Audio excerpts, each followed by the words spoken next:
ఏమంటోయ్ ఒక మాట, పండగంటేనే ఫ్యామిలీ అందరితో కలిసి హ్యాపీగా టైం స్పెండ్ చేయడం. ఈ సంక్రాంతికి మా ఊర్లో మేమందరం కలిసి రకరకాల పిండి వంటలు తయారు చేసాం. అలాగే వాటితో పాటు స్పెషల్గా చికెన్ దమ్ బిర్యానీ కూడా కుక్ చేసాం. అన్నలు, వదినలు, అక్కలు, బావలు, బాబాయిలు, పిన్నిలు, పిల్లలు ఇలా అందరం తలా ఒక చెయ్యి వేసి మరీ కుక్ చేసాం. చికెన్ బిర్యానీ అంటే ఎవరికి ఇష్టం ఉండదు? అకేషన్ ఏదైనా సరే బిర్యానీ ఉండాల్సిందే కదా. ఇది మా స్టైల్ చికెన్ బిర్యానీ. ముందుగా చికెన్లో ఉప్పు, పసుపు, కారం, అల్లం వెల్లుల్లి పేస్ట్, పచ్చిమిరపకాయలు వేసి ఈ మసాలాలన్నిటినీ బాగా మిక్సీ పట్టి ఆ పౌడర్ వేస్తే సూపర్ టేస్టీగా ఉంటుంది. ఒక్కొక్కరు ఒక్కొక్కలా చేస్తారనుకోండి, కానీ ఈ బిర్యానీ టేస్ట్ ఆ బిర్యానీదే.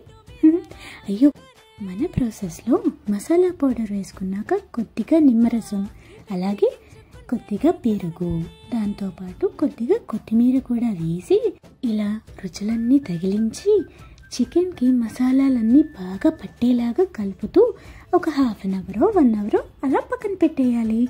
ఎప్పట్లా స్టవ్ మీద కాకుండా కట్టెల పొయ్యి మీద చేద్దామని డిసైడ్ అయ్యాం. నేనైతే ఫస్ట్ టైం చేస్తున్నా కట్టెల పొయ్యి మీద. ఎలా వస్తుందో చూడాలి మరి. ఇక్కడ చూసారా, చికెన్ బాగా మ్యారినేట్ అయిపోయింది.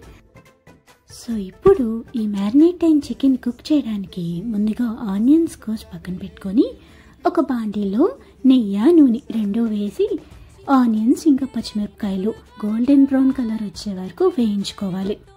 తర్వాత మ్యారినేట్ అయిన చికెన్ వేసి ముక్కలు సాఫ్ట్గా అయ్యేదాకా ఉడకనిచ్చి, అన్నట్టు అడగడం మర్చిపోయాను, నిన్న నేను పెట్టిన ఫ్రూట్ బాక్స్ షార్ట్ వీడియో చూసారా లేదా?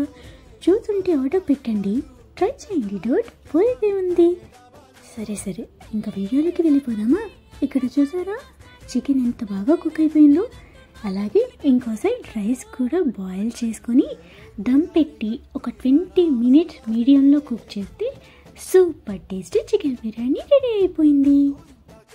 చికెన్ బిర్యానీ చేయడం చాలా ఈజీ అండి. ప్రాసెస్ కొంచెం కష్టమే, కానీ ఇష్టంగా చేసే పని ఏది కష్టం కాదు కదా.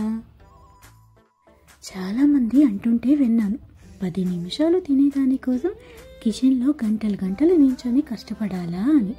కానీ ఆ 10 నిమిషాలు తృప్తిగా తింటున్నారంటే మన పడిన కష్టం అంతా మర్చిపోవచ్చండి. ఏమంటారు? నేనైతే హ్యాపీగా తినడం కోసం ఎన్ని గంటలైనా కష్టపడి ఇష్టంగా వండుకొని తింటాను. అవును, మీకు వంట చేయడం అంటే ఇష్టమేనా? మీరు ఏ డిష్ బాగా వండుతారు? కమెంట్ చేసి చెప్పండి. టేస్ట్ ఎలా ఉన్నా ఫ్యామిలీ అంతా కలిసి జాలీగా ఎంజాయ్ చేస్తూ కుక్ చేయడం వల్ల ఆ టేస్ట్ ఇంకా రెట్టింపైంది. పిల్లలైతే భలేగా ఎంజాయ్ చేస్తూ తిన్నారు. ఫైనల్గా నేను చెప్పేది ఏంటంటే, మనం ఎలా చేస్తున్నాం అనే దానికన్నా ఎవరి కోసం కుక్ చేస్తున్నాం అనేది ఇంపార్టెంట్. మన వాళ్ళందరి కోసం ప్రేమగా కుక్ చేసి పెట్టడం కన్నా గొప్ప టేస్టీ ఉంది.